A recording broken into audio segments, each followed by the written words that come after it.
Klik tombol berikut untuk mendapatkan update ilmu yang insya Allah bermanfaat.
Senantiasa Engkau curahkan untuk hamba kekasih-Mu, untuk baginda Nabi kita Muhammad alaihi salatu wassalam, untuk keluarga beliau, untuk istri-istri beliau, untuk putra-putri beliau, dan untuk seluruh sahabat Nabi. Semoga Allah meridai kita bersama mereka.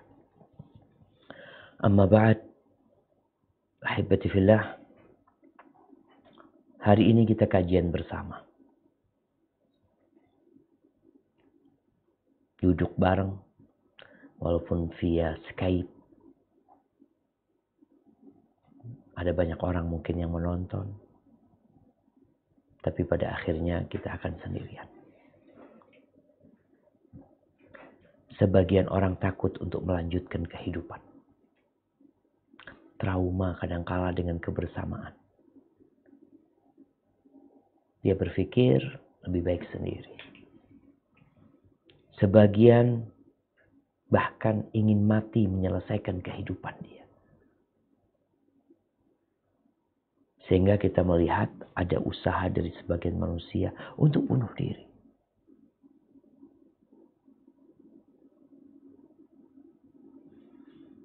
Dan ada juga yang berdoa minta mati. Doa minta mati. Ketahuilah bahwa kehidupan ini dimulai dari ketidakadaan. Nggak ada. Kita dulu nggak ada. Nama kita juga nggak pernah ada yang menyebut.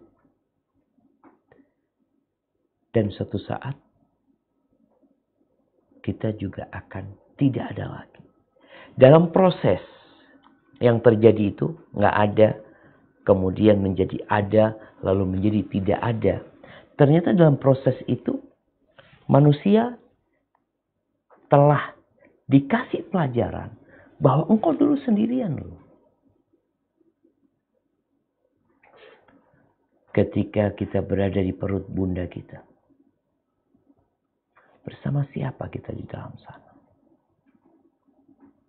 Ya kita merasa ada ibu kita, ada bapak kita. Enggak. Engkau sendirian di sana. Tanpa pendamping, gelap gulita. Sepi. Allah Azza wa Jalla berfirman tentang kondisi penciptaan manusia. Agar engkau tidak congkak dan agar engkau bersiap-siap untuk hidup sendiri lagi. Di surat Al-Mursalat ayat 20 sampai 24, silakan dibaca. Insyaallah artinya bahasa Inggris ya, Pak. Nah, tafadhal dibaca. Surat Al-Mursalat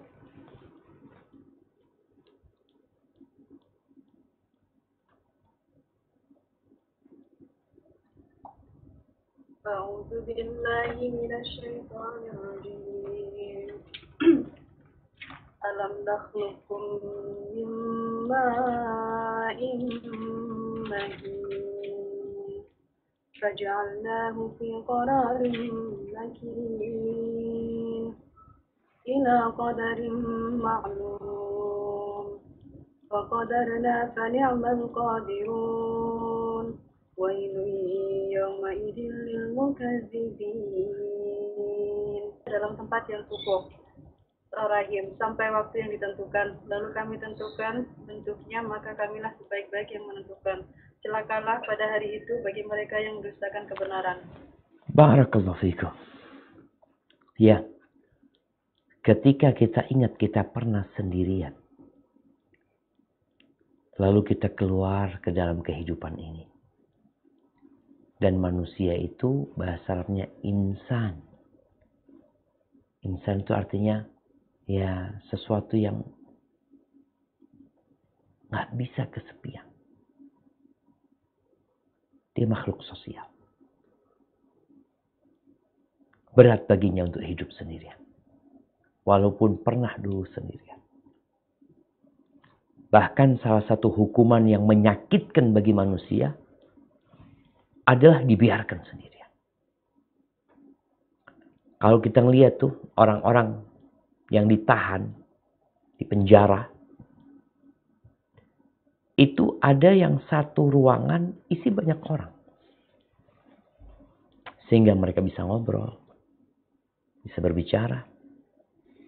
Tapi ada satu ruangan yang hanya dia saja. Dia saja. Nggak ada hubungan dengan siapapun. Nggak kawan, nggak ada telepon, nggak ada televisi, nggak ada apa. Dia di kamar sendirian. Itu jadi azab buat dia, kesendirian dia. Kemudian ada yang diasingkan. Dulu waktu zaman Belanda, jajah Indonesia, itu tokoh-tokoh yang membakar semangat orang untuk merdeka, itu ditangkepin dan diasingkan, dibuang ke pulau ini, dibuang ke tempat ini, dipisahkan dari keluarganya, dipisahkan dari orang-orang yang mencintainya. Agar dia merasakan kesedihan. Perceraian juga menyakitkan. Dua orang yang saling mencintai, apalagi kalau sudah lahir dari keduanya buah hati yang mereka menghiasi kehidupan mereka. Tahu-tahu harus berpisah. Anak pernah punya kerabat, tak kala dia bercerai sama istrinya, itu jadi malas makan, berpisah dari anak-anaknya, kurus, kering tubuh dia. Tersiksa dia batin dia. Nah, makanya kalau kita lihat kenapa ada orang yang berjuang mencari follower, mencari subscriber, mencari kawan yang banyak. Karena memang dia suka dengan itu. Namun sebanyak apapun pengikut, mau memiliki follower 100 juta. Subscriber 200 juta. Engkau akan ditinggal sama semua orang-orang yang suka engkau. Karena itulah kehidupan ini. Ketika malaikat mencabut nyawa,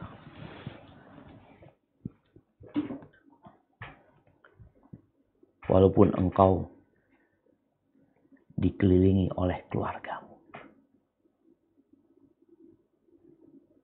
Jadi tatkala proses malaikat mencabut nyawa, keluargamu sedang ada di sekitarmu, dokter juga ada di situ. Tapi ketika engkau sedang sendirian, ini proses memulai kesendirian.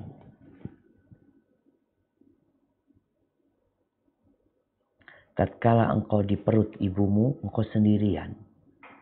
Walaupun ada ibu, ada bapak, ada kakak, mungkin yang sudah lahir lebih dahulu. Dan tatkala proses engkau meninggalkan dunia ini, maka engkau sudah mulai sendirian. Allah berfirman di surat Al-Waqi'ah ayat 83 sampai 85.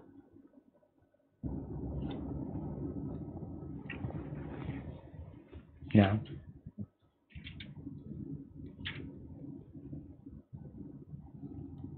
أعوذ بالله من الشيطان الرجيم فلولا إذا بلغت الحلقوم وأنتم حينئذ تنظرون ونحن أقرب إليه منكم ولكن لا تبصرون. Maka kalau begitu, mengapa tidak mencegah ketika nyawa telah sampai di kerongkongan dan kamu ketika itu melihat, dan kami lebih dekat kepadanya daripada kamu, tetapi kamu tidak melihat. Subhanallah jemaah. Ya, orang-orang di sekitarnya nggak ngelihat, nggak akan dapat mencegah. Engkau akan datang ke seluruh dokter untuk menyelamatkan dirimu, untuk menolong engkau. Nggak ada yang bisa. Engkau sendirian tatkala itu. Nggak ada penolong bagi engkau. Jadi kalau ada orang yang hidup dalam dunia ini, kemudian ditinggal oleh kawan-kawannya, ditinggal oleh kerabatnya, ditinggal oleh orang-orang yang dicintainya, nah, engkau nanti akan ditinggal sama mereka dan engkau melihat engkau ditinggal sama mereka. Mereka nggak bisa berbuat apa-apa.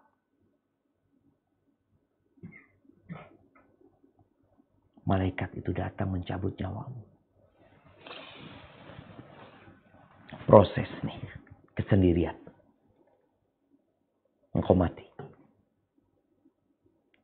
Engkau dimandikan. Dibungkus dengan kain kafan. Disolatin. Masih banyak orang. Tapi engkau sudah sendirian. Kata Nabi SAW dalam hadis yang diriwayatkan Imam Bukhari, "Idza wudi'atil janazah fahtamalaha ar-rijalu ala a'naqihim." Apabila jenazah telah diletakkan, lalu dibawa oleh lelaki-lelaki di pundak-pundak mereka. Fa in kanat salihatan qalat, kalau dia orang yang soleh, kalau dia orang yang baik, jenazah itu akan mengatakan, qaddimuni, qaddimuni, segerakan aku, segerakan aku. Tapi nggak ada yang dengar. Di tengah lautan manusia yang membawa jenazahnya, nggak ada satupun yang dengar. Engkau udah ditinggal. Mungkin kau berpikir engkau meninggalkan mereka. Manusia meninggalkan engkau. Engkau teriak-teriak, mereka nggak ada yang dengar. Wa in kanat ghaira salihah. Kalau ternyata dia bukan orang yang soleh. Kalau orang soleh ingin disegerakan. Udah aku berpisah sama kalian. Aku mau sendiri. Letakkan aku di tempatku untuk sendirian di sana. Kalian silahkan pulang ke rumah kalian. Aku mau berada sendirian di sana. Tanpa kalian. Tapi kalau dia bukan orang soleh. Apa yang akan dia katakan? Kata Nabi SAW, qalat li ahliha. Dia akan berkata kepada keluarganya, ya wailaha, aina tadhhabuna biha. Wahai celakanya nih jenazah. Kalian mau bawa kemana jenazahku itu? Mau dibawa kemana? Dia berkata kepada keluarganya. Yasma'u sautaha kullu syai'. Segala sesuatu mendengar suaranya. Jeritannya.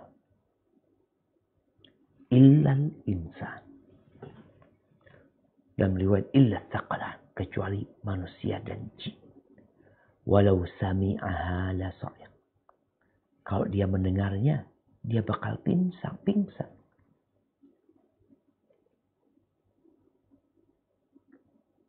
Iya jemaah.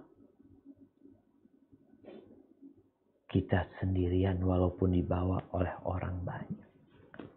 Oke, keluarga datang ikut nguburin. Kalau dia orang terkenal, orang baik. Ada orang terkenal, ada orang baik. Orang terkenal mungkin dia banyak fans dia. Jutaan.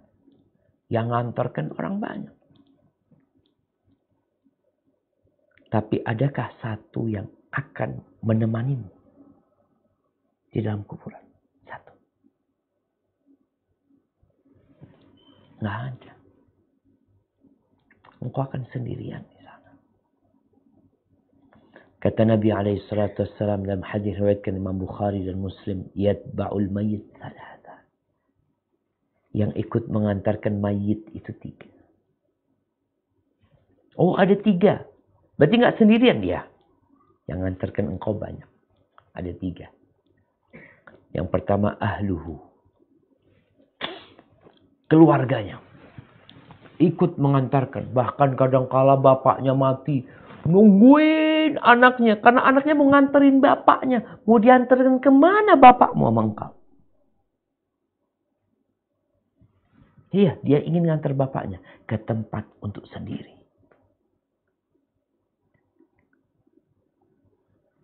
Hartanya.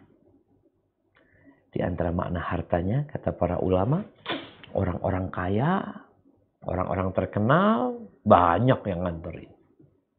Bukan karena kesolehannya, karena fulusnya. Ikut, nah, kendaraannya ikut nganterin. Wa amaluhu. Dan amalnya. Yang dia kerjakan selama ini. Antara dia sama Allah Azza wa Jal. Itu ikut nganterin engkau. Fayarji'u thnan wa yabqa wahid. Yang 2 pulang. Yang 1 tinggal. Oh, ternyata engkau nggak sendirian. Iya, ternyata nggak sendirian engkau. Tapi tetap sendirian. Keluargamu pulang. Paling lama berapa sih anak akan nunggu di kuburannya? Habis nguburin jenazah bapaknya, ibunya. Dia selesaikan. Kemudian dia doa. Orang-orang pada pulang. Keluarganya mau berapa lama di kuburan situ? 1 jam. Kalau yang ana lihat nggak ada ya. 10 menit. Apalagi anaknya udah capek. Udah dari malam nggak tidur ngurusin jenazah ibunya. Aduh, udah ngantuk dia. Ketika dia meletakkan jenazah ibunya ke liang lahat. Seakan-akan beban itu lepas saja. Selesai sudah. Mungkin dia sedih. Tapi nggak bisa dampingin orang tuanya. Nggak bisa dampingin kita. Kita akan tetap sendirian. Kembali sendirian kita jemaah. Haibati fillah.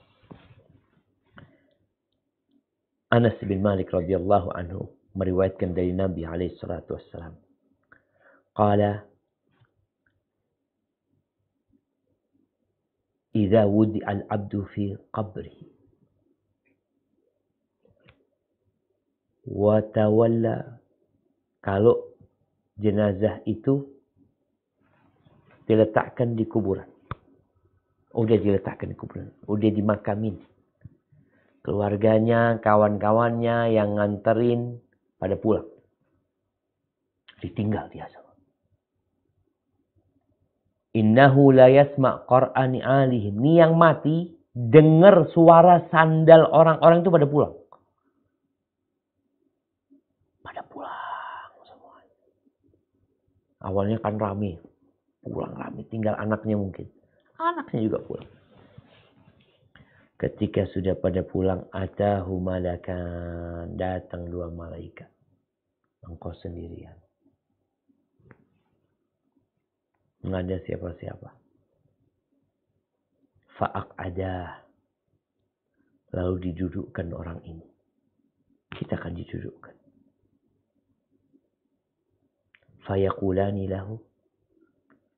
Lalu berkata 2 malaikat kepada dia, ma kunta taqulu fi hadzal rajul? Apa pendapatmu tentang orang ini? Yang namanya Muhammad sallallahu alaihi wasallam. Orang ini mengatakan, asyhadu annahu abdullahi wa rasuluh.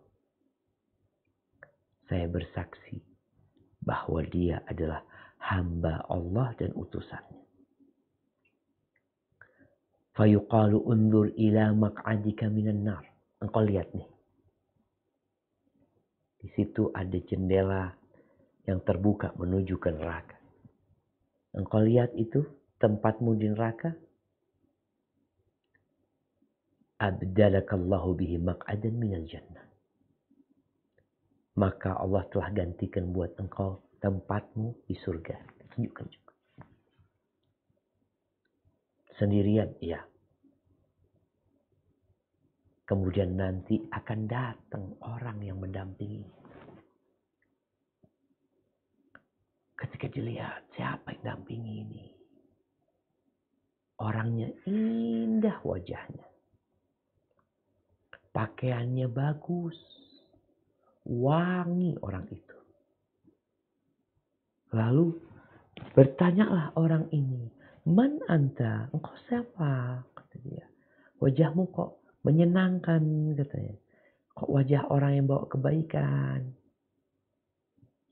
Apa kata orang ini? Ana amaluka saleh. Aku amal baikmu. Jemaah rahimakumullah. Manusia itu sulit untuk sendirian. Makanya dikasih pendamping amal soleh di kuburan. Kadangkala yang keluarganya menangis, kesian. Bapak sendirian di sana, ibu sendirian di sana. Gimana di sana? Kalau dia orang soleh, ada temennya.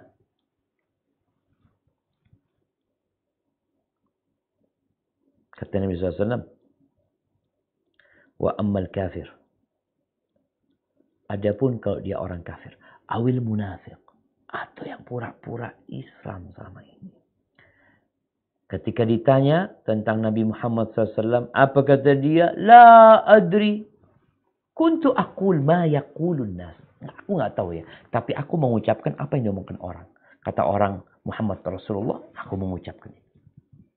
Lalu dikatakan kepada dia. La darait.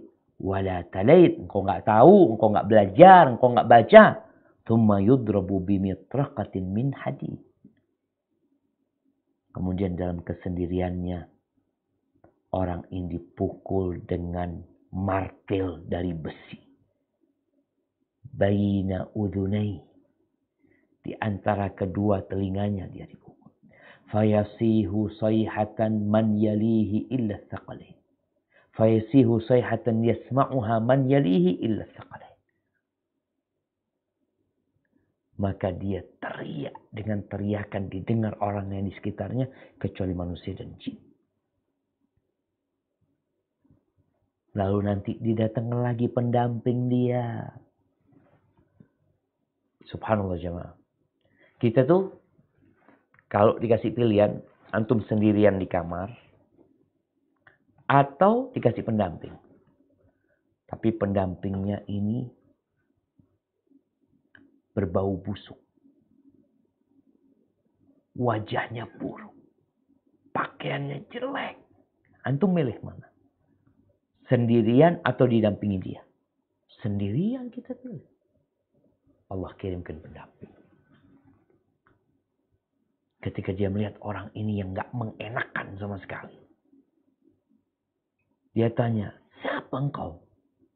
Wajahmu wajah yang membawa kejahatan. Aromamu busuk. Kau siapa? Kata orang ini, aku amal busuk. Aku kemaksiatan-kemaksiatan. Dosa-dosa. Lalu orang ini ketakutan. Dibukakan untuk dia jendela ke surga. Ini tempatmu di surga. Allah sudah gantikan buat engkau tempat di neraka. Ketika lihat neraka, dia baru saja melihat surga yang begitu indahnya. Lalu dikasih tahu ini tempatmu neraka dalam kondisi kesendirian dia bersama amal buruk dia. Maka dia tidak ingin kiamat itu terjadi. Ahibati fillah, tatkala manusia dibangkitkan dari kuburnya. Sendirian. Nah, dihisap sendiri-sendiri. Padahal ketika kita sholat, kita berjamaah kan? Kita sholat berjamaah. Waktu kita berhaji, rombongan. Berbuka kadangkala kita buka bersama. Tapi sejatinya engkau sendirian. Itu orang yang selalu berjamaah di masjid. Apakah semua yang satu soft di soft pertama pahalanya sama? Nggak sama. Semua masing-masing sebenarnya. Makanya Allah Azza wa Jalla berfirman di surat Maryam ayat 95.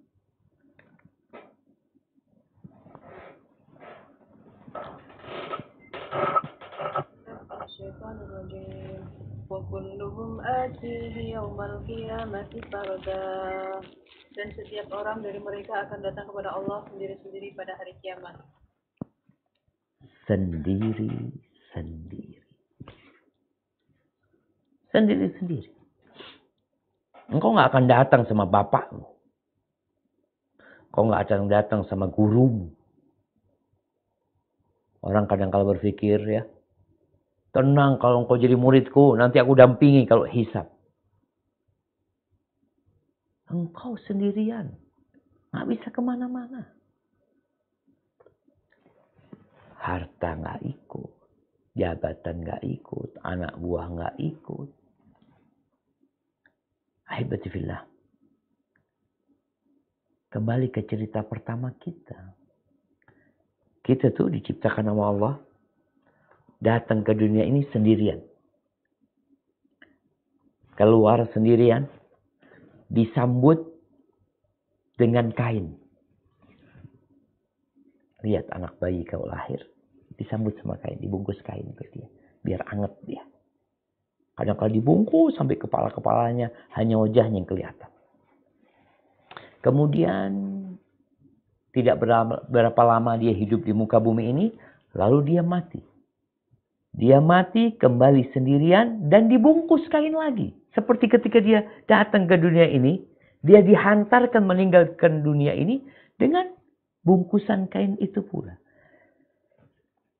Jadi hidup itu hanya di antara dua kain itu.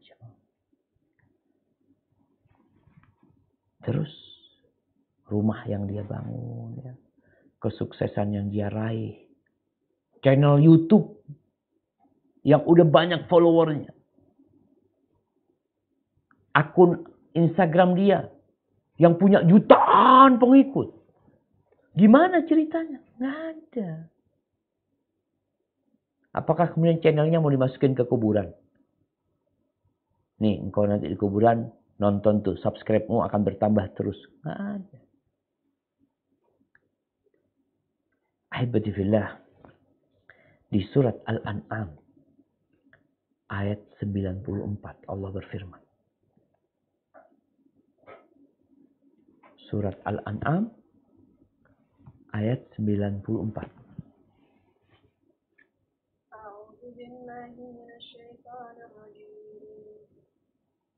ولقد جئتمونا فرادا كما خلقناكم كما نعم تفضلي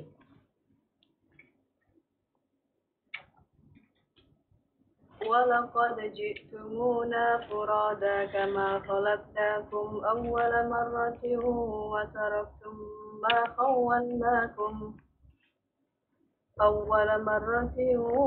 وتركتم ما خولناكم وراء ظهوركم وما معكم شفعاءكم الذين زعمتم أنهم فيكم شركاء لقد تقطع بينكم وضل عنكم ما كنتم تزعمون. Dan kamu benar-benar datang sendiri-sendiri kepada kami sebagaimana kami ciptakan kamu pada mulanya. Dan apa yang telah kami karuniakan kepadamu. Dan apa yang kami karuniakan kepadamu, kamu tinggalkan di belakangmu di dunia. Kami tidak melihat pemberi syafaat pertolongan besertamu yang kamu anggap bahwa mereka itu sekutu-sekutu bagi Allah. Sungguh telah terputuslah semua pertalian antara kamu dan telah lenyap dari kamu apa yang dahulu kamu sangka sebagai sekutu Allah. Habis sudah. Kalian datang sendirian. Kalian dihisap sendirian. Semua yang pernah Allah berikan, engkau tinggal semua. Nggak ada yang kau bawa. Makanya kalau kita salah memahami kehidupan dunia ini. Ada orang yang selalu kumpul sama kawan-kawannya, berangkat ke sana sama sohib-sohibnya, kuliner bareng, rekreasi bareng, ini bareng, semua bareng-bareng.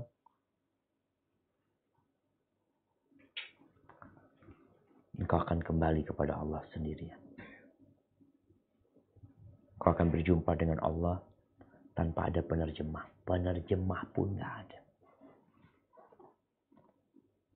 Antara engkau sama Allah. Terus apa yang harus kita lakukan? Tatkala kita tahu, kita akan kembali sendirian. Ya siap-siap untuk kesendirian itu. Dan kesendirian itu kayaknya nggak lama lagi. Nggak lama cuman. Kullu ma huwa atin qarib. Semua yang akan datang itu dekat. Maka jangan sibuk ngurusin orang lain. Ya. Urusin diri kita sendiri. Apakah maknanya tidak ngurusin orang kita tidak amar ma'ruf dan nahi mungkar? Kita amar ma'ruf nahi mungkar. Karena kita ngurusin diri kita. Kita yang bakal ditanya tatkala melihat kemungkaran itu, lalu kita tidak merubahnya. Itu urusan kita, bukan urusan orang itu. Urusan kita. Kita yang bakal ditanya, kenapa engkau tidak rubah itu kemungkaran? Maka maksud kita ngurusin diri kita sendiri, kita tuh jangan suka ngomongin orang. Fulanah gimana, fulan gimana. Coba engkau tanya, engkau gimana? Engkau. Engkau taruh cermin yang besar. Engkau berdiri atau duduk. Lalu engkau mulai melihat wajahmu di cermin tersebut. Engkau gimana? Engkau akan sendirian loh nantinya. Nggak ada kawan. Nggak ada penolong. Kecuali amal soleh. Tatkala orang tahu dia akan sendirian. Dan ternyata kesendirian itu mungkin di salah satu masanya ada kawan yang mendampingi tatkala di kuburan. Tapi setelah itu engkau akan sendirian lagi. Namun amalmu tetap mendampingi. Nggak akan berpisah. Oleh karena itu Allah Azza wa Jalla berfirman agar manusia ini mempersiapkan diri. Untuk kesendirian dia tatkala dia harus datang telanjang. Nggak pakai baju. Nggak pakai sandal. Sandal pun kau nggak punya. Sekarang di dunia kita nggak punya sandal, kita pinjem sandal teman kita. Kita nggak punya baju, kita pinjem. Hari itu nggak ada. Maka Allah perintahkan manusia untuk mempersiapkan diri menghadapi hari itu. Engkau bawalah. Bawa apa Ustaz? Terserah engkau. Engkau mau bawa apa? Kan tadi udah tahu dalam kesendirian itu. Nanti di kuburan apa. Nanti di padang mahsyar. Apalagi di sana. Ya jelas amal soleh. Allah berfirman di surat Al-Hasyr ayat 18-19. أعوذ بالله من الشيطان الرجيم يا أيها الذين آمنوا اتقوا الله ولتنظر نفس ما قدمت لغد واتقوا الله إن الله خبير بما تعملون ولا تكونوا كالذين نسوا الله فأنساهم أنفسهم Ulaika humul fasiqun. Wahai orang-orang yang beriman, bertakwalah kepada Allah dan hendaklah setiap orang memperhatikan apa yang telah diperbuatnya untuk hari esok. Dan bertakwalah kepada Allah, sungguh Allah Maha Teliti terhadap apa yang kamu kerjakan. Dan janganlah kamu seperti orang-orang yang lupa kepada Allah sehingga Allah menjadikan mereka lupa akan diri sendiri. Mereka itulah orang-orang fasik. Nah, kata Allah, bertakwalah kepada Allah. Takutlah kepada Allah. Allah itu yang menciptakan kita dan kita akan berjumpa dengan Allah sendirian. Allah suruh kita untuk melihat, memperhatikan apa yang sudah engkau siapkan untuk hari esok. Apa? Bertakwalah kalian kepada Allah. Allah tuh maha teliti ya dengan apa yang kalian kerjakan. Jamaah rahimakumullah, ini buat teman-teman yang di Australia. Kalau ada pengumuman tanggal 1 Desember, semua warga Indonesia yang ada di Australia akan dideportasi. Kira-kira apa persiapannya? Oh, kalau tanggal 1 enak Ustaz. Jadi kita tahu, kita bisa persiapan tuh sampai tanggal 1. Yang mau kita bawa pulang. Baik. Kalau dikatakan semua warga di Indonesia akan dideportasi, kapan? Kapan negara mau. Bisa malam ini, bisa esok, bisa lusa. Apa yang akan dilakukan? Dia akan selalu siaga. Dia akan kumpulkan anak-anaknya, keluarganya, kumpulkan syuf. Kita ini bisa dideportasi kapan saja. Maka tolong siapkan. Barang-barangnya masukin tas. Kumpulin. Yang nggak berguna jangan dibawa. Yang tidak berguna jangan dibawa. Jangan berat-beratin. Yang nggak manfaat tinggal. Kita cuma punya jatah 30 kilo barang. Maka kita akan teliti. Jangan sampai overload barang kita. Sudah ditaruh di tas. Paspor apa semua ditaruh. Tetap beraktivitas. Tahu-tahu diketuk pintunya. Ya rumah nomor sekian berangkat. Mereka berangkat. Tapi kalau dia nggak siap. Barang belum ada yang masukin di tas. Juga kadangkala paspor ini itu juga nggak ketahuan ada di mana. Tatkala dia diperintahkan untuk keluar dari rumahnya, dia akan kebingungan. Begitu pula tatkala ajal menjemput kita dan engkau belum siap, maka engkau akan kebingungan. Apa yang diinginkan, ingin dibalikin. Kasih waktu sebentar aja. 1 jam kasih waktu. Aku mau memperbaiki. Nggak ada. Udah dikasih pengumuman. Selesai. Dan malaikat pencabut nyawa akan datang kapan saja dia mau. Sesuai dengan ketentuan Allah Azza wa Jalla. Maka kata Allah, janganlah kalian menjadi orang-orang yang lupa sama Allah. Lalu Allah bikin mereka lupa sama diri mereka sendiri. Karena lupa sama Allah, Allah bikin dia lupa sama maslahat dia, sama yang manfaat buat dirinya. Dia jadi lupa. Oleh karena itu Umar bin Khattab radhiyallahu anhu mengatakan, hasibu anfusakum qabla an tuhasabu. Kalian hitung-hitunglah diri kalian. Mulai bikin perhitungan sebelum kalian dihitung. Kita nih dikasih fasilitas sama Allah, dikasih tugas. Hitung. Nikmat Allah nggak akan bakal bisa kau hitung. Tapi paling tidak yang kau hitung dosa-dosamu. Dan amal soleh yang sudah kau kerjakan. Apa? Wazinu qabla an tuzan. Dan timbanglah. Timbang. Setelah dihitung, ditimbang. Timbangan ini untuk melihat kualitas. Kau ngitung aku punya banyak. Timbang. Oh ternyata riak aku waktu ngamalin. Nggak ada gunanya. Watazayyanu lil ardil akbar. Dan berhiaslah engkau. Untuk pameran terbesar nanti. Berhiaslah engkau. Kita disuruh berhias. Yauma idzin tu'raduna la takhfa minkum khafiyah. Pada hari itu akan dipamerkan kalian semua. Nggak ada yang tersembunyi. Kita perlu berhias sekarang mempersiapkan diri. Perhiasannya dengan amal soleh. Bukan dengan amal buruk. Ketika engkau nanti pada hari kiamat itu banyak dosa. Dipikul dosa. Dipikul. Keluar dari kuburannya ada yang mikul kambing. Yang mengembik. Ada yang mikul sapi. Bayangkan pemandangan pada hari itu. Aku kira fulan ini orang baik. Ternyata. Na'udzubillah. Orang zalim dia. Hari itu akan dipamerkan.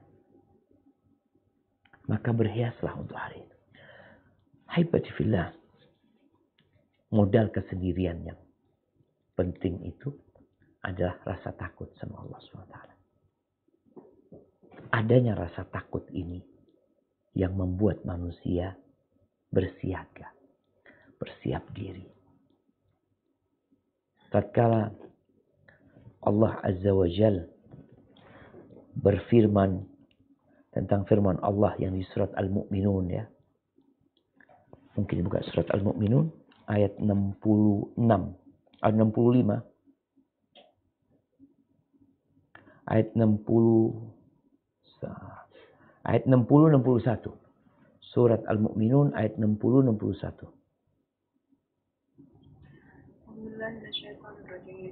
والذين يؤتون ما آتوا وقلوبهم وجلة أنهم إلى ربهم راجعون أولئك يسارعون في الخيرات وهم لا يسبقون.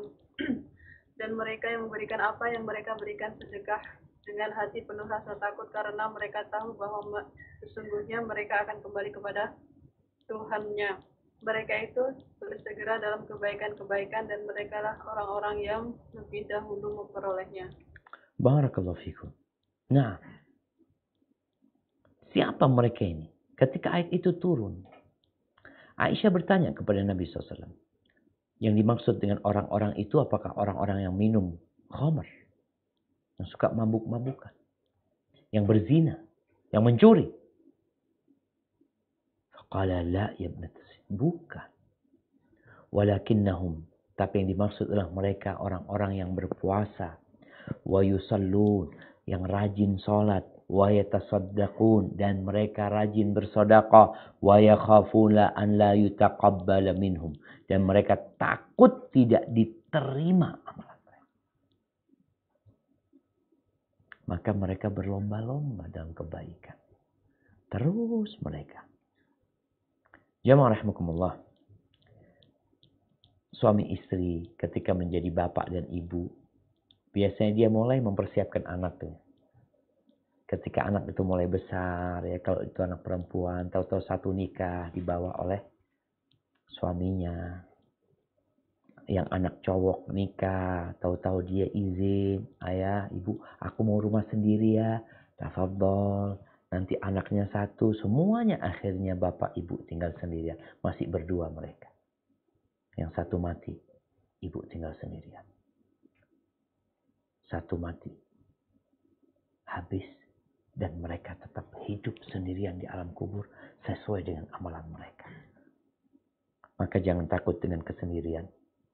Tapi persiapkan diri untuk kesendirian tersebut.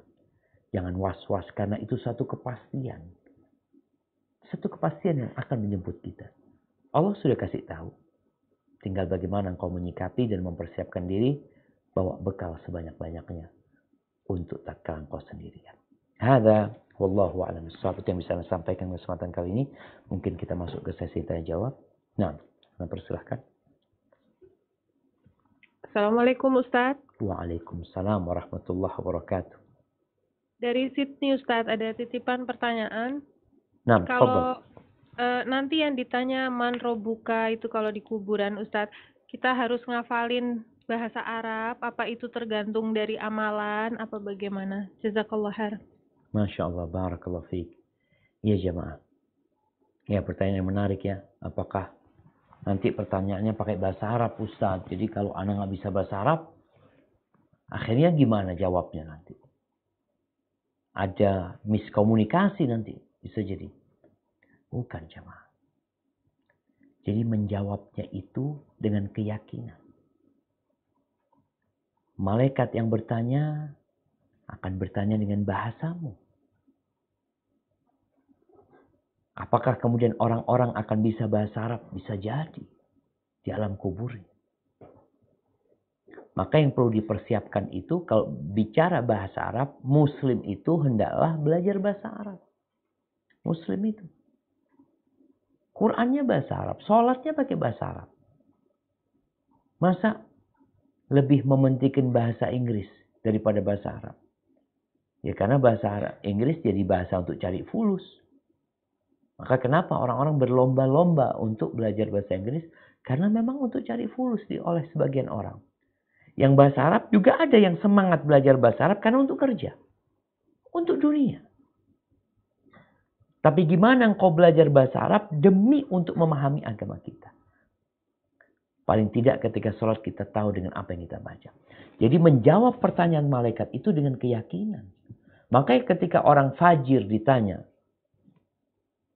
apa pendapatmu tentang orang ini? Kata dia, aku ngelihat orang-orang mengatakan dia nabi, maka aku ikut. Tapi dia tidak punya keyakinan di situ. Jadi orang ini tahu, tapi tidak meyakini. Maka untuk bisa menjawab pertanyaan-pertanyaan tersebut, hendaklah kita mengenal Allah SWT. Agar tumbuh keyakinan di diri kita. Mengenal Nabi Muhammad SAW. Agar tatkala ditanya, kita langsung mengatakan, siapa dia? Muhammad Abdullah wa Rasulullah. Seperti itu.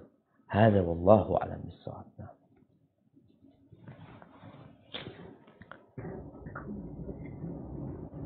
Assalamualaikum Ustadz, ini dari Brisbane.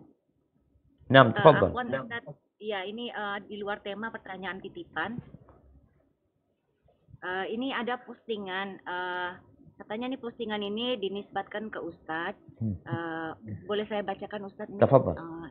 Iya, ini anak lahir pesta, anak wisuda pesta, nikah pesta, mau berangkat haji pesta, naik jabatan pesta. 80% yang datang orang berada, pakaiannya mewah, karena engkau mengundang tujuannya amplop si tamu. Orang miskin, kaum anak yatim, karena bisa melihat dari jauh. Berarti hajatmu bukan sedekah, tapi engkau sedang berdagang. Yang aneh, kadang judulnya syukuran. Jadi ada yang ini bertanya ini, katanya apakah ini setiap orang kan niatnya lain-lain ini Ustadz. Jadi nggak setiap orang berpikiran seperti ini. Betul. Bagaimana kalau misalnya amplop itu nanti berikan ke kaum miskin gitu. Jadi begitu ininya. Siap. Bagaimana? Yang pertama itu bukan tulisan Ana itu. Ya, nggak tahu ini. Siap. Saya postingannya Siap. katanya dari tulisan. Jelas. Nah, jamaah. Jadi kadangkala ada teman-teman itu yang mendengar Ustadz ceramah, lalu dia memahaminya, kemudian dia membuat tulisan sesuai dengan apa yang dia pahami. Sebenarnya yang Ana sampaikan itu adalah berkaitan dengan hadis Rasul Sallallahu Alaihi Wasallam. Yang Ana ingat ya, Nabi Alaihi Wasallam mengatakan syarrut ta'am ta'amul walimah, yud'a ilaiha man ya'baha wa yumna'uha man ya'tiha. Seburuk-buruknya adalah makanan walimah. Makanan pesta mungkin nggak mau diterjemahkan. Biasanya walimah ini pesta pernikahan. Yud'a ilaiha man ya'tiha. Yang diundang orang-orang yang nggak perlu. Yang dia nggak ingin datang sebenarnya. Kalau bicara makan, dia sudah memiliki banyak makanan di rumahnya. Cukup. Dia makan buat beberapa tahun. Bahkan makanan-makanan yang enak dia bisa membeli dan membuatnya. Jadi buat dia makanan walimah ini biasa. Jadi nggak terlalu berhasrat dia untuk datang. Dan itu yang diundang. Yang diundang orang-orang kaya. Orang-orang yang nggak pernah lapar. Yang udah kenyang terus hidupnya. Sedangkan orang-orang miskin yang ingin datang. Dia ingin makan. Karena walimah itu judulnya makan. Undangan makan sebenarnya. Dia ingin tuh datang makan. Tapi nggak diundang. Itulah yang kata Nabi SAW. Makanan yang paling buruk. Jadi tulisan itu bukan tulisan Ana. Jadi kalau berkaitan di sana ada yang ngasih amplop, ada yang ini, tafadhol silahkan. Diterima hal itu tergantung akadnya. Karena ada yang akadnya pinjem. Di beberapa daerah itu amplop itu pinjem, bukan pemberian. Nanti harus dibalikin itu. Itu bahkan ditulis fulan berapa? 100.000. Ya sudah balikin 100.000 nantinya. Bukan engkau berpikir, oh nanti aku mau sodakoin 100.000. Kita suruh balikin sama dia.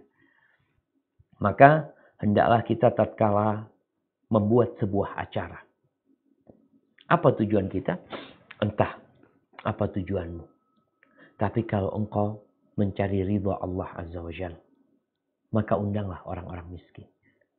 Orang-orang yang tidak mampu. Kenapa? Itu yang menyebabkan kita dapat rezeki.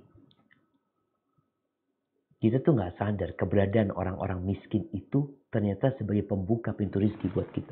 Kata Nabi alaihi salatu wassalam, "Innama tunsaruna wa turzaquna bidu'afaikum." Kalian itu ditolong sama Allah. Kalian itu dikasih rezeki sama Allah tuh karena orang-orang yang lemah di antara kalian.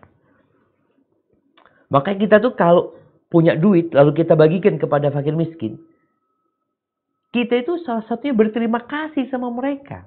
Mereka itu menjadi penyebab kita dapat rezeki. Kadang-kadang ada orang yang kita kasih lalu dia mengatakan, aduh udahlah gak usah, makasih bangetnya ini itu, gak ingin ngerepotin. Engkau gak ngerepotin. Aku ini sedang cari rezeki. Dan engkau menjadi penyebab pembuka pintu rezeki. Jadi memang kebanyakan manusia kan tadi undangan pesta itu memang orang-orang berduit. Tujuanmu apa? Engkau kan juga ingin lah Ustaz. Artinya kita ingin dapat tambahan rezeki. Undang tuh orang miskin. Mungkin amplopnya nggak ada. Kalau orang kaya yang kau undang, Masya Allah tebel amplopnya. Tapi kalau orang miskin, dia nggak bawa amplop, malah makannya lebih banyak Ustaz. Kalau yang kaya-kaya makannya dikit Ustaz. Tapi ada yang fager-fager, Masya Allah. Bisa 2 kali nambahnya Ustaz. Ketahuilah, dia pembuka pintu rezekimu. Semakin banyak yang dia makan, semakin banyak yang dia bawa pulang, insya Allah semakin besar pintu rezeki yang dibukakan oleh mereka untukmu. Hadza wallahu a'lam bishawab. Assalamualaikum Ustadz, ada pertanyaan dari Coach, ada pertanyaan titipan. Nah, Apakah ketika kita meminta maaf kepada seseorang disebutkan atas kesalahannya satu persatu? Apakah wajib menyebutkannya? Jazakallahu khairan. barakallahu fikum. Nah, kalau bicara minta maaf, ada perkara-perkara yang bisa minta maaf secara umum. Kita minta maaf sama dia secara umum. Kita punya banyak dosa, kesalahan sama dia, kita minta maaf. Tapi kalau ada perbuatan kesalahan kita yang dia nggak maafi, maka kedatangan kita kepada dia hendaklah kita sebutkan, iya anak pernah punya salah sama anda. Waktu itu seperti ini, seperti itu. Nggak diceritakan pun nggak apa-apa sebenarnya. Kita sampaikan, anda punya banyak salah, sengaja nggak disengaja. Anda mungkin pernah ribain antum atau apa ya. Ya wallahu a'lam, ada banyak kesalahan anda sama antum. Anda mohon maaf. Kalau dia mengatakan, iya aku maafkan semuanya.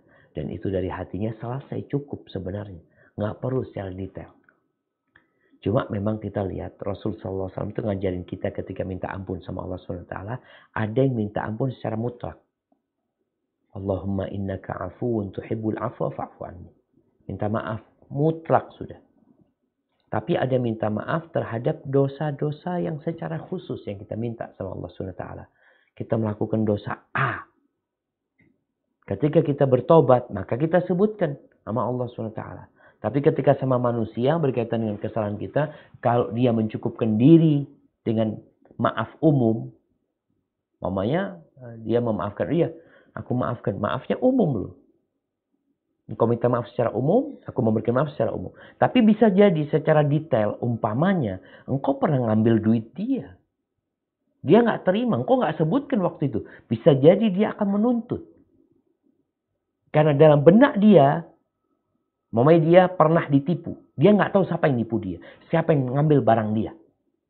Tapi dalam hati dia, aku akan tuntut pada hari kiamat. Lalu datang fulan, minta maaf ya aku punya salah sama engkau, maafkan semua. Iya sudah. Secara umum memang dimaafkan. Tapi ternyata ada dosa-dosa detail yang dia akan tuntut. Dan itu akan tetap dituntut. Karena memang kata Nabi SAW berkaitan dengan seperti faliyatahalal. Minta dihalalkan sama saudaranya. Kalau memang tadi ada dosa yang memang orang itu akan menuntutnya di hadapan Allah Subhanahu wa taala. Hadza wallahu a'lam bissawab. Nah. Ya, Ustadz, ini ada pertanyaan titipan.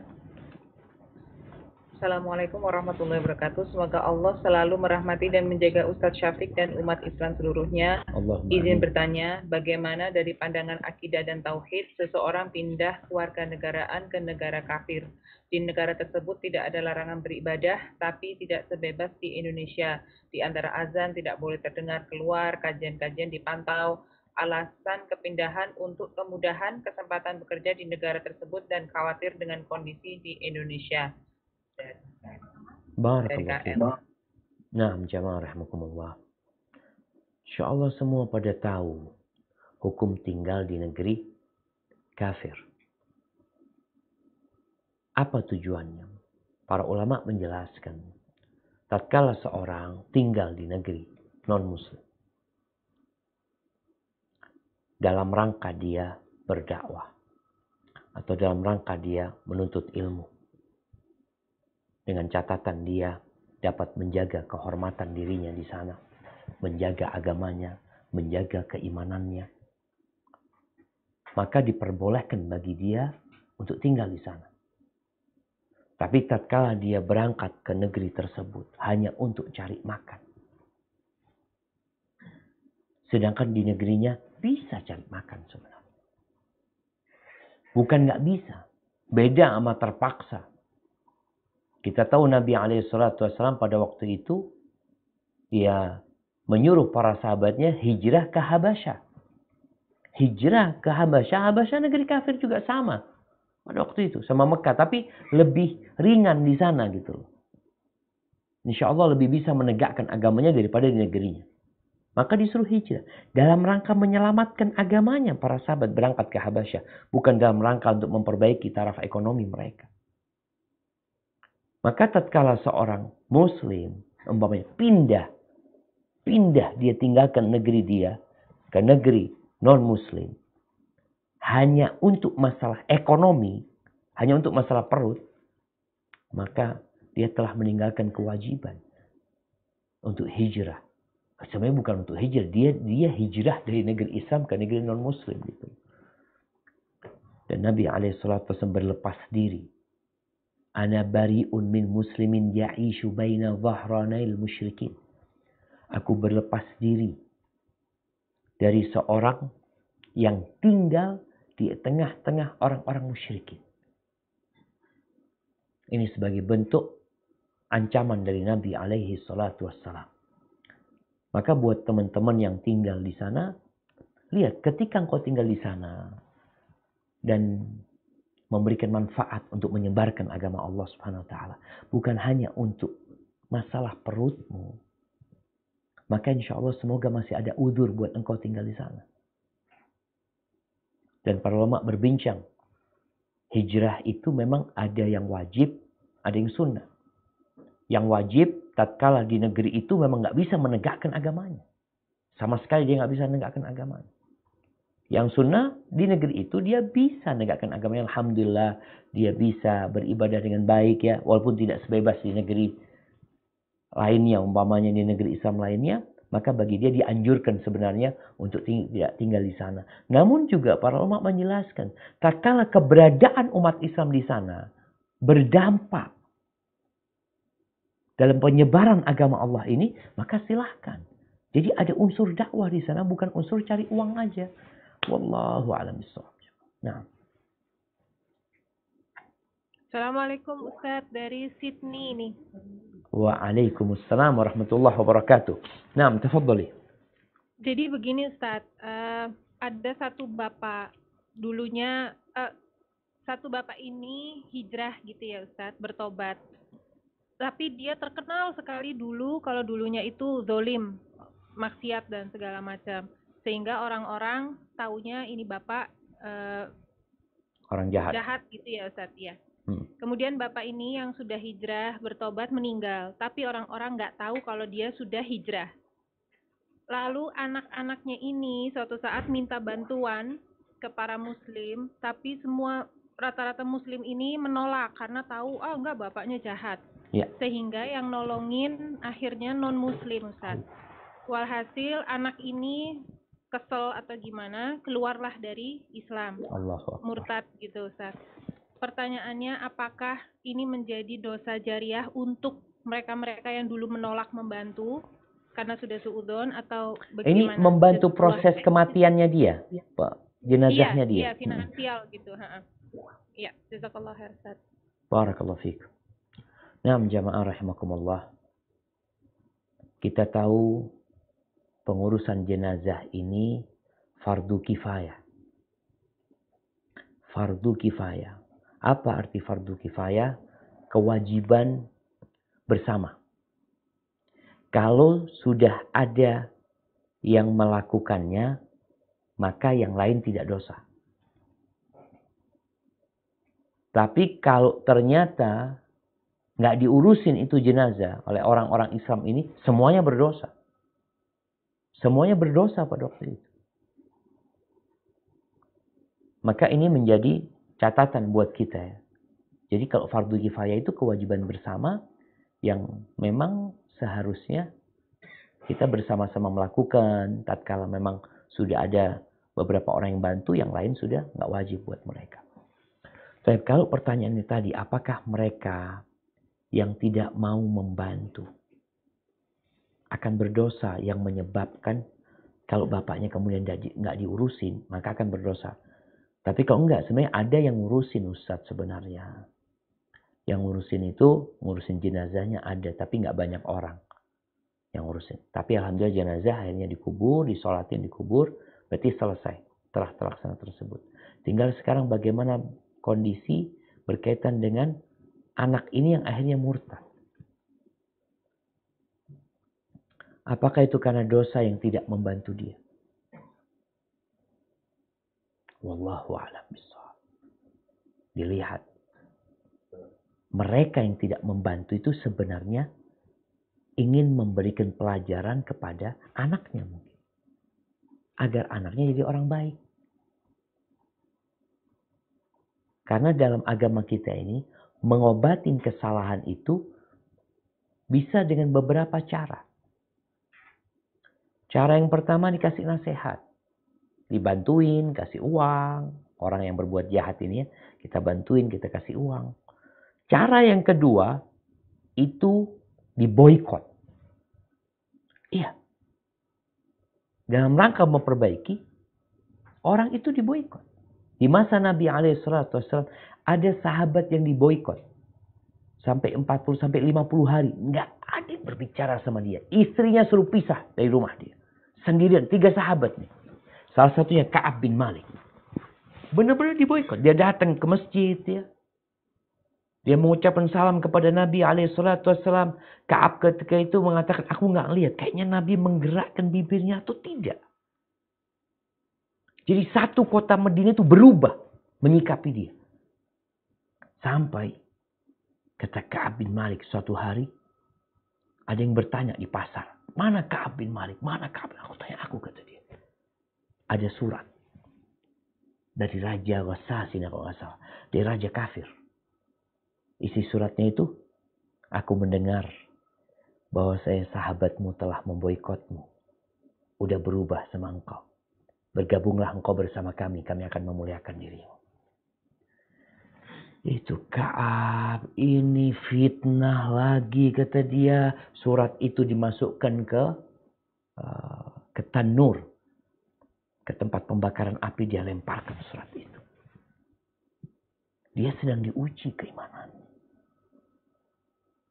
Jadi kondisinya sekarang. Ana mengatakan wallahu a'lam. Jadi kita. Kalau memang tujuan teman-teman tadi, jenazah tetap diurusin sebenarnya. Jadi fardu kifayah itu terlaksana Ustaz. Tapi yang berkaitan dengan finansial, memang akhirnya tidak membantu keluarga itu. Jadi bukan yang mati, keluarganya nggak dibantu sebenarnya. Dengan tujuan umpamanya supaya dia bertobat kepada Allah. Kalau dia orang yang beriman, maka insya Allah dia akan semakin baik. Ka'ab bin Malik diuji keimanan dia jemaah. Dengan fitnah seperti itu. Nggak ada yang mengucapkan salam sama dia. Istrinya pun suruh berpisah sama dia. Nabi SAW yang lembut ketika itu pun tidak peduli sama Ka'ab bin Malik. Maka kita tidak bisa menvonis kawan-kawan yang tidak membantu itu apakah berdosa atau tidak, kembali kepada tujuannya. Dan ya innamal a'malu binniyat. Dan murtadnya orang ini bisa jadi karena tadi tidak mendapatkan pendidikan yang baik dari bapaknya, ya. Sehingga ya Islamnya Islam KTP, yang dia siap untuk menjual KTP dia, mengganti KTP dia dengan KTP yang baru kapan dia mau. Hadza wallahu a'lam bishawab. Dan tugas kita sekarang gimana? Ini kan bicara masa lalu udah terjadi. Sekarang apa yang perlu dilakukan? Ya perlu mendakwain saudara kita. Datang kepada dia. Sampaikan kepada dia indahnya agama Islam ini. Kemudian kalau dia tanya, kenapa ketika ayahku meninggal dunia kok nggak dibantuin? Sampaikan kepada dia. Ada catatan buruk dari ayahmu dan kami nggak tahu. Tapi Allah tahu. Maka minta maaf sama keluarganya dan ajak dia kembali kepada Allah Azza wa Jalla. Hadza wallahu a'lam bishawab. Barakallahu fiik Ustaz. Wafikum. Mau tanya, apakah seorang hamba akan diadab atas perbuatan yang tidak bermanfaat? Dan jika dia sadar bahwa dia telah banyak melakukan perbuatan yang tidak bermanfaat, apakah dia masih pantas untuk berdoa minta surga Firdaus A'la sebagaimana nasihat Rasulullah? Jazakallahu khairan. Barakallahu fikum. Nah, jemaah. Kalau bicara perbuatan tidak bermanfaat, ingat bahwasanya perbuatan tidak bermanfaat itu ada yang mubah, ada yang makruh, ada yang haram. Dan termasuk kesempurnaan seorang min husni islamil mar'i tarkuhu ma la ya'ni. Termasuk tanda baiknya Islam seorang itu dia meninggalkan perkara-perkara yang nggak berguna gitu loh buat dia. Tapi pertanyaannya, ya kembali kepada yang tidak berguna itu sampai tingkat haram, maka dosa. Makruh, maka dia nggak berpahala. Seharusnya dia tinggalkan, dia dapat pahala. Dia dapat manfaat. Kalau mubah, tinggal dilihat. Kebanyakan engkau berbuat yang mubah itu, yang kau akan kehilangan kesempatan untuk dapat surga yang tertinggi. Karena nanti amalan itu akan dihisab. Ketika itu amalan mubah, ya nggak pahala, nggak dosa. Tapi waktumu habis untuk perbuatan-perbuatan itu. Kalau pertanyaannya, apakah pantas kemudian dia meminta surga yang tertinggi? Namanya minta, nggak apa-apa minta. Tapi hendaklah engkau tahu diri. Sehingga tatkala ada seorang sahabat yang disuruh minta sama Nabi SAW, Rabi'ah al-Aslami. Nabi SAW mengatakan kepada dia, Sal hajatak ya Rabi'ah. Mintalah hajatmu hai Rabi'ah. Kau kepingin apa?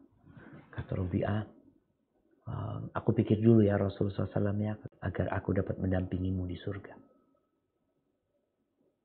Awa ghaira dzalik, Rabi'ah. Atau yang lainnya Rabi'ah. Kau dari mana kata dia? Pikirnya apa? Dia dikasih tahu sama keluarganya untuk minta itu. Kata Rabi'ah enggak. Ya Rasulullah, ketika aku berpikir dunia ini, aku mau minta hajat dunia, aku akan tinggalin kata dia. Semuanya akan ditinggalkan. Maka aku berpikir kayaknya meminta sesuatu yang abadi. Maka akhirnya Rabi'ah meminta kepada Nabi SAW, hajat dia agar dapat mendampingi Rasul SAW di surga. Apa kata Nabi SAW? Kalau seperti itu, fa'a'inni ala nafsika bikasratis sujud. Bantulah aku dalam rangka tadi, engkau ingin bersamaku di surga dengan banyak-banyak sujud, dengan banyak-banyak sholat. Artinya meminta sesuatu yang besar itu perlu adanya usaha. Mintalah yang tertinggi. Dan Nabi SAW yang nyuruh.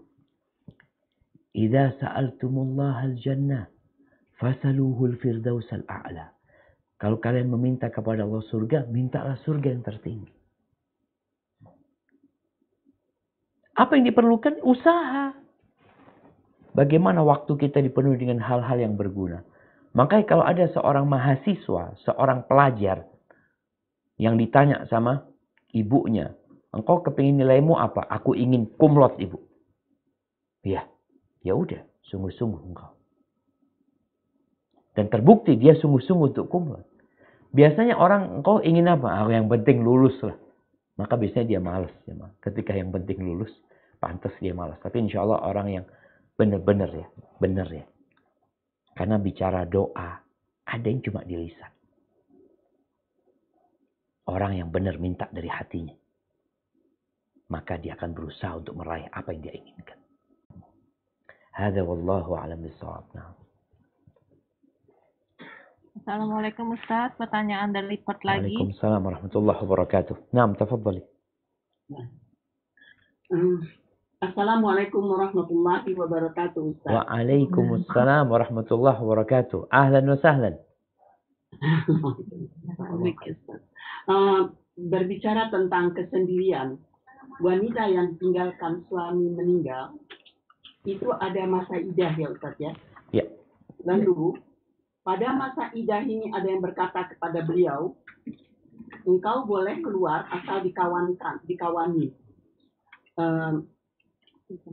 Ditemanin, begitu, entah kemana begitu. Saya menginginkan Ustaz menjabarkan masalah ini, Ustaz. Nah, barakallahu fikum. Mendetailkan, Ustaz. Jazakallahu khair. Wa iyaki. Ya jemaah, berkaitan dengan perempuan yang ditinggal mati suaminya. Allah Azza wa Jalla mengatakan tarabbusu arba'ati ashhurin wa ashra. Dia harus menunggu selama 4 bulan 10 hari. Di mana dia menunggu? Ya di rumahnya. Terus bagaimana dengan perempuan yang bekerja? Ya, tatkala dia memang punya hajat, dia harus bekerja untuk memenuhi kebutuhan dia. Dia boleh bekerja, dia boleh keluar, tapi di siang hari dia keluar. Nggak boleh dia bersolek, nggak boleh dia merias diri dia. Dia keluar karena hajat dia, karena urusan dia. Bukan keluar untuk jalan-jalan, bukan keluar untuk bersenang-senang. Jadi di masa Nabi SAW, Sofia ketika ditinggal mati oleh suaminya, dia diperbolehkan oleh Nabi SAW untuk mengurusi kebunnya. Ketika panen ya, perlu ada bosnya yang ngeliatin ini itu ya, untuk mengatur ini dan itu diperbolehkan.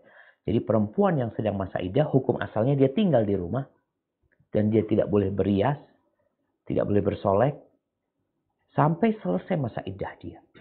Adapun keluar rumah, ketika ada perlunya, ada hajat dia keluar, maka diperbolehkan dia keluar untuk menyelesaikan hajat dia. Ini pendapat jumhur ulama. Jadi ketika dia ada hajat yang menyebabkan dia keluar, tapi keluarnya tolong di siang hari, maka diperbolehkan bagi dia. Seperti itu. Kalau tadi dikatakan ditemanin, ya kalau memang ada teman alhamdulillah, tapi kalau hajat dia, umpamanya dia keluar nggak ada teman, ya nggak ada masalah sebenarnya, tapi dengan catatan tadi keluarnya itu karena ada keperluan, bukan untuk jalan-jalan, ada pengantinan di sana, ada walimah di sana, kumpul-kumpul di sana. Kalau itu dia diperintahkan untuk menghormati suaminya salah satunya. Tetap di sana perbanyak ibadah di rumah, perbanyak sholat dan subhanallah ya, dikasih masa iddah itu agar dia memperbanyak amal kebajikan salah satunya. Hadza wallahu a'lam bissawab. Oke, Assalamualaikum. Sydney lagi, Ustaz. Waalaikumsalam warahmatullahi wabarakatuh. Naam, tafadhal.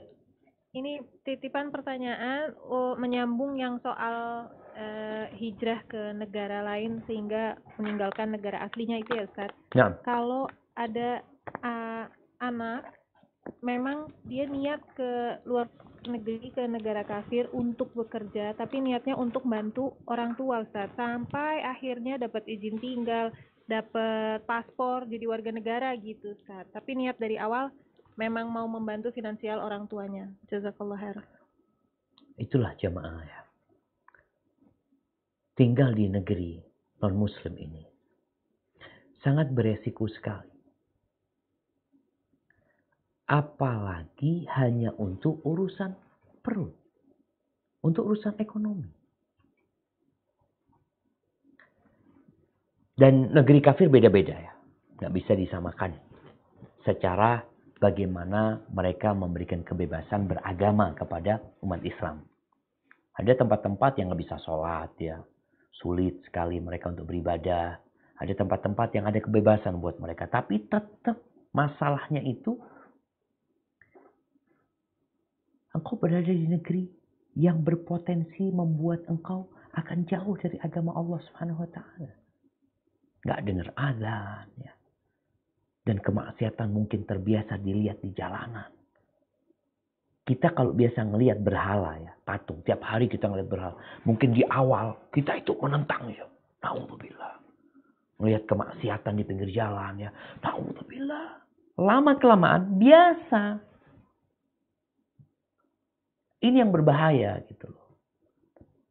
Maka kalau dikatakan tadi niatnya berbakti sama orang tua, apakah harus ke negeri sana? Atau karena di sana lebih banyak fulusnya, walaupun resiko di agama. Resiko di agama. Maka tetap ya, buat anak-anak yang ingin berbakti sama orang tuanya, berbaktilah sama orang tuamu. Tanpa dengan harus tinggal di negeri non-muslim yang menyebabkan dirimu akan berbahaya di tempat itu ya. Sampai ada seorang syekh yang mengatakan, ini kalau nggak salah di Inggris. Ketika itu, syekh itu datang ke sana. Dia ngomong sama seseorang, engkau boleh tinggal di sini. Kalau engkau memang tinggal di sini. Tapi catatanmu, engkau harus jamin bahwasanya anakmu, cucumu, itu beriman kepada Allah SWT. Terjaga keimanan mereka. Akhirnya orang yang dikasih tahu itu nangis. Dia minta maaf, iya syekh. Jangan cucunya, anaknya sudah nggak benar. Ustaz, kalau bicara benar nggak benar di negeri Indonesia pun bisa nggak benar. Iya, sama aja sebenarnya. Tapi potensinya berbeda. Karena kondisinya di sana itu subhanallah. Murtad, ada di Indonesia orang yang murtad, iya. Ada lagi di Amerika. Ada temen nih, dia cerita, dia tinggal di Jamaika. Kadang-kala dia ke Amerika, dia ke tempat sahibnya di sana. Suatu saat, sahibnya ini punya anak gadis. Setelah itu, berapa tahun kemudian dia datang lagi. Dia tanya, anak gadis semua anakku nggak ada. Nggak tahu. Nggak tahu. Karena di beberapa negeri itu, anak setelah umur 18 tahun, orang tua tuh nggak punya kuasa atas anak. Nggak ada. Dia berhak menentukan pilihan hidup mereka sendiri. Jadi resiko ini sebenarnya yang ditakutkan. Oleh karena itu, tatkala tujuan ke sana untuk menyampaikan agama Allah, tatkala keberadaannya itu bermanfaat untuk syiar agama Allah, tafadhol. Tapi kalau keberadaannya hanya untuk makan, apakah kau siap untuk mengorbankan agamamu? Karena kondisinya gimana Ustaz, ini itu. Wallahu a'lam bishawab jemaah. Jadi tetap hendaklah mereka berusaha untuk menjadikan keberadaan dia. Kalau dia tetap berada di tempat itu. Kalau tetap engkau berada di negeri itu. Maka jangan sampai keberadaanmu hanya untuk perutmu belaka. Tapi ada syiar agama ini yang engkau tebarkan di sana. Karena pada hari kiamat nanti akan ditimbang amalanmu. Kebaikan dan keburukan itu. Dan semoga dengan engkau mengajak orang-orang beriman ya. Artinya negeri yang awalnya tadi mungkin jauh dari Islam. Dengan keberadaan umat Islam bertambah di sana. Sehingga terjadi komunitas umat Islam ya. Yang memberikan dampak baik kepada orang-orang di sekitarnya. Bahkan ada banyak yang masuk Islam. Maka keberadaanmu bermanfaat bukan untuk perutmu. Tapi untuk akhiratmu. Hadza wallahu a'lam bishawab. Barakallahu fiik Ustaz. Ini pertanyaannya di luar tema dari Brisbane. Ini kan bulan Rabiul Awal. Di sini banyak peringatan Maulid Nabi. Banyak yang mengatakan bahwa peringatan Maulid Nabi ini kan bid'ah. Ada juga yang bilang bahwa ini khilafiyah. apakah ini termasuk khilafiyah yang muktabar yang boleh ditoleransi, sedangkan hari lahir Rasulullah itu pun diperdebatkan kapan lahirnya, bulan apa gitu kan, dan bagaimana hal itu bisa menyebar di negara-negara Islam bahkan dijadikan hari libur nasional. Mohon bimbingannya dalam menyikapi hal tersebut, Ustaz. Jazakallahu khairan. Nah, barakallahu fikum. Ya jemaah, kalau kita bicara peringatan Maulid Nabi yang memang mungkin secara umum akan lebih banyak yang merayakan hari kelahiran Rasul SAW daripada yang tidak merayakannya. Apakah khilaf di sini khilaf muktabar? Memang ada khilaf sendiri di antara para ulama dalam pandangan terhadap Maulid ini. Apakah khilaf di sana muktabar? Sebagian bahkan ada ulama yang mengatakan bagi orang-orang yang tidak mengerti, kemudian dia merayakan Maulid dengan cinta kepada Nabi SAW, semoga dia dapat pahala. Ada yang berpendapat seperti itu. Memang khilafnya cukup pelik dalam masalah ini. Bahkan ada yang berusaha untuk menguatkan bahwasanya Maulid ini sunnah. Karena memang bagaimana Abu Jahal, Abu Lahab tatkala lahirnya Nabi alaihi salatu wassalam, dia bergembira, kemudian dia membebaskan budaknya Thuwaibah yang kemudian menyusui Nabi alaihi salatu wassalam, yang pada hari itu kemudian dia mendapatkan keringanan dari azab. Pada hari dia memberikan minum kepada, atau dia membebaskan budaknya karena gembira dengan kelahiran Nabi alaihi salatu wassalam. Jadi kalau bicara apakah khilafnya muktabar atau tidak muktabar, maka ada khilaf lagi di sana di antara para ulama. Cuma memang bagaimana kita menyadarkan umat Islam sekarang yang jadi PR kita. Kita harus cinta sama Nabi alaihi salatu wassalam. Itu yang perlu. Jadi kalau bicara orang memperingati kelahiran Nabi alaihi salatu wassalam, esensinya apa sih? Engkau kan bicara cinta. Tumbuhkan cinta kepada Nabi alaihi salatu wassalam sepanjang tahun. Karena kadang-kala ada orang memperingati hari kelahiran, sholat enggak dia? Sholat enggak? Terus apa gitu yang kita inginkan dari hari ini? Maka nasihat kita, nasihat ana pribadi, ya kalau bicara khilaf yang terjadi besar sekali khilaf itu, tapi mungkin pendapat yang lebih kuat, ia akan melihat bahwasanya Rasul SAW tidak mengamalkannya, Abu Bakar tidak mengadakannya, Umar juga tidak mengadakan maulid, kemudian Utsman juga tidak, Ali juga tidak, Imam Syafi'i juga tidak, Imam Ahmad juga tidak, Imam Abu Hanifah juga tidak, Imam Malik juga tidak. Itu imam-imam besar itu. Maka akan ketahuan kapan awal terjadinya maulid Nabi. Ternyata pada masa imam yang 4 itu juga nggak ada gitu. Maka itu mungkin menjadi bahan renungan buat teman-teman yang mengadakan maulid Nabi SAW. Kemudian mereka berbicara esensi dari maulid adalah cinta kepada Nabi SAW. Iya, seharusnya kita ajarkan cinta kepada Nabi SAW bukan setahun sekali. Kita ajarkan kepada umat. Engkau kan mau membuat mereka ingat sama Nabi SAW. Ingatkan mereka. Benar, kau ingatkan. Bukan setahun sekali. Mungkin setiap pekan kita bikin kajian tentang perjalanan hidup Rasul Sallallahu Alaihi Wasallam. Itu akan lebih bermanfaat. Karena memang Nabi SAW memberikan nasihat kepada kita. Yang hidup setelah aku mati akan melihat banyak perselisihan. Ini perselisihan sekarang. Ada yang mengatakan bid'ah dhalalah. Ada yang mengatakan bid'ah hasanah. Bahkan ada yang mengatakan sunnah. Apa posisi kita? Orang awam bingung. Ustaz gimana Ustaz? Ini ulama-ulamanya besar loh Ustaz. Bukan ulama-ulama kecil. Ulama-ulama tingkat besar. Yang ini juga sama Ustaz. Terus solusinya. Fa'alaikum bisunnati. Kata Nabi SAW. Ikutlah sunnahku. Udahlah kalian cari sunnahku. Dan sunnah khalifah-khalifah setelah aku. Berpegang teguh dengan yang gigit. Dengan gigiran kalian. Jadi solusi dari perselisihan ini mengikuti sunnah Nabi SAW. Agar kita nggak terus-terusan khilaf gitu loh. Terus mau gimana Ustaz? Fulan ngomongnya muktabar. Yang Fulan ngomongnya nggak muktabar Ustaz. ikutin sunnah Nabi SAW. Insya Allah kita selamat dan gak ribut terus jemaah. Hadza wallahu a'lam bishawab. Assalamualaikum Ustaz, pertanyaan dari Pot. Waalaikumsalam warahmatullahi wabarakatuh. Assalamualaikum warahmatullahi wabarakatuh, Ustaz. Waalaikumsalam warahmatullahi wabarakatuh. Naam, tafadhali. Saya mau nanya, ini kebetulan nih, gimana caranya kita mau berusaha untuk meminta maaf kepada seseorang dengan segala upaya yang keras karena takut nantinya bakal berjumpa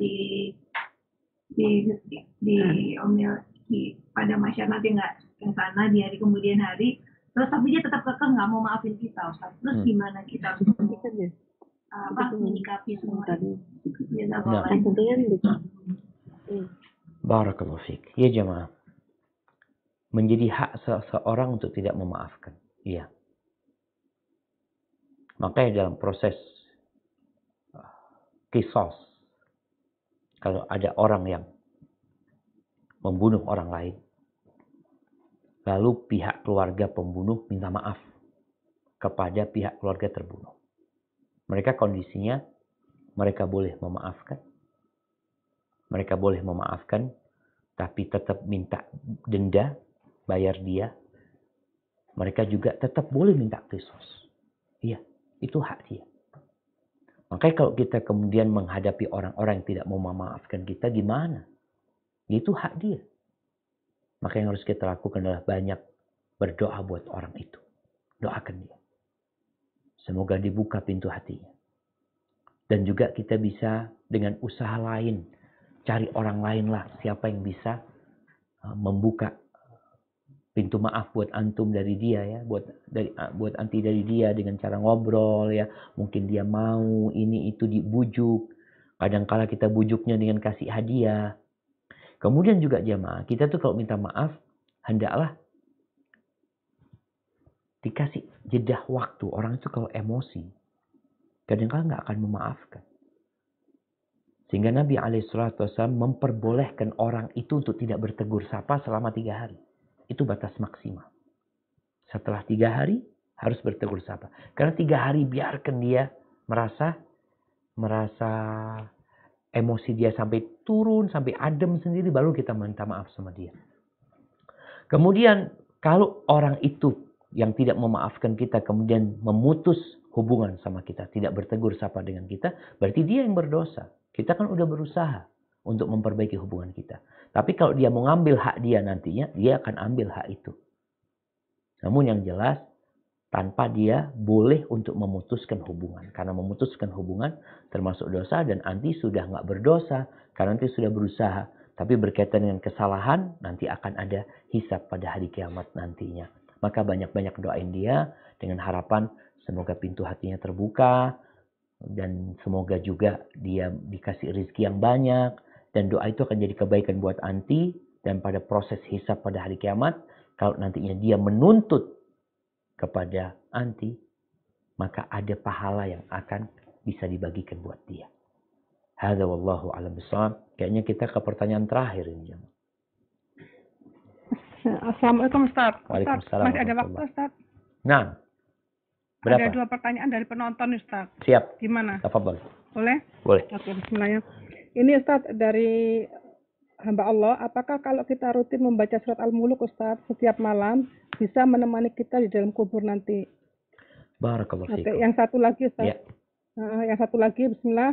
Semoga Ustaz dan para kru dari SRB dan semuanya diberikan rahmat dan rezeki dan hidayah oleh Allah. Amin. Selalu keadaan sehat walafiat. Pertanyaannya Ustaz, mohon bertanya, bagaimana cara agar kita senantiasa meneladani sifat dan akhlak Rasulullah Ustaz? Karena iman kita kan naik turun begitu. Ya, Masya Allah. Barakallahu Ustaz. Ya, berkaitan dengan pertanyaan yang pertama, apakah surat Al-Muluk itu kalau kita dawamkan setiap malam, ya memang ada hadisnya yang disahihkan oleh Syekh Albani rahimahullah ta'ala dan oleh ulama lain bahwasanya itu akan menyelamatkan dari azab kubur. Apakah dia akan menemani kita di kuburan? Amal itu akan menemani. Bukan hanya surat Al-Muluk. Amal soleh kita akan menemani. Di antaranya surat Al-Muluk. Tapi surat Al-Muluk punya keistimewaan sendiri. Tadi yang dia akan belain kita dan menyelamatkan kita dari adab kubur ketika didawamkan. Hanya saja jamaah, banyak kita itu membacanya tanpa memaknainya. Jadi dipikir yang penting diulang-ulang Al-Mulk itu. Padahal di situ ada banyak nasihat, di situ ada banyak hidayah. Quran ini hidayah. Masa kita tiap malam baca surat Al-Mulk tapi nggak dapat hidayahnya? Maka tolong yang membaca surat Al-Mulk, memahaminya. Lama-kelamaan awalnya dia nggak bisa bahasa Arab. Tapi setiap dia baca sama artinya, lama-kelamaan akan kebayang tuh artinya. Ketika dia baca, Tabarakalladzi biyadihil mulku wa huwa ala kulli syai'in qadir. Itu kebayang tuh terjemahan yang di bawahnya. InsyaAllah itu akan menjadi amalan yang lebih mulia daripada hanya sekedar membaca huruf-hurufnya saja. Adapun pertanyaan yang kedua berkaitan dengan lupa anda sama pertanyaan kedua cuma. Astagfirullahaladzim. Hah? Meneladani Rasulullah SAW. Iya jemaah. Ya inilah. Kalau bicara iman kita naik dan turun. Sedangkan ada amalan-amalan yang menaikkan iman kita. Di antaranya adalah ilmu, belajar. Maka bacalah perjalanan hidup Rasul SAW. Selain engkau berdoa minta supaya diperbaharui keimanannya. Engkau baca. Baca perjalanan hidup Nabi SAW. Baca sunnah-sunnah Nabi SAW. Amalkan. Karena banyak kita membaca sejarah hanya sekedar, ya dibaca cerita doang. Cerita, oh iya, setelah itu selesai. Ingat, Nabi SAW itu adalah suri tauladan yang harus kita contoh. Sehingga tatkala kita membaca cerita Nabi SAW, tolong diamalkan dalam kehidupan ini. Jadi bukan hanya menjadi sebuah cerita. Dan insya Allah jemaah, kalau kita sering membaca perjalanan hidup Nabi SAW ya, bagaimana ceritanya, cicitnya Rasulullah SAW. Ali ibn Husain ibn Ali ibn Abi Talib. Apa kata dia? Kunna nu'allam maghaziyan Nabi SAW kama nu'allam surah minal Quran. Kita dulu diajarin peperangan-peperangan Nabi SAW, sejarah perjalanan hidup Nabi SAW. Kita diajarin itu sebagaimana kita diajarin satu surat dari Al-Quran Karim. Dibikin orang itu hafal. Kita baca suatu surat supaya hafal itu sekali nggak hafal baca kedua. Dua nggak hafal, 3, 4, 5. Sampai akhirnya kita hafal. 10 kali kita hafal. Setelah kita hafal, apakah kalau kita tidak membacanya, kita akan terus hafal? Nggak bakalan. Hilang tuh hafalan kita. Sehingga membaca sirah Nabi SAW itu, seperti kita membaca ya surat-surat yang kita hafal. Diulangin lagi, diulangin lagi, diulangin lagi. Ambil pelajaran. Karena dalam perjalanan hidup Nabi SAW itu ada banyak penjelasan tentang Al-Quranul Karim. Ketika kejadian ini turun ayat ini, kejadian turun ayat ini. Bagaimana sikap Nabi SAW. Maka nasihat anak sering-sering mengikuti kajian tentang sirah Nabi SAW. Dan membaca juga sirah Nabi. Kalau sudah selesai. Anda udah pernah kajian sirah sampai selesai. Engkau ingat semuanya. Banyak lupa. Belajar lagi. Hadza wallahu a'lam bishawab. Itu yang bisa Anda sampaikan. Kurang lebihnya mohon maaf. Subhanakallahumma bihamdika. Asyhadu an la ilaha illa anta. Astaghfiruka wa atubu ilaik. Wassalamualaikum warahmatullahi wabarakatuh.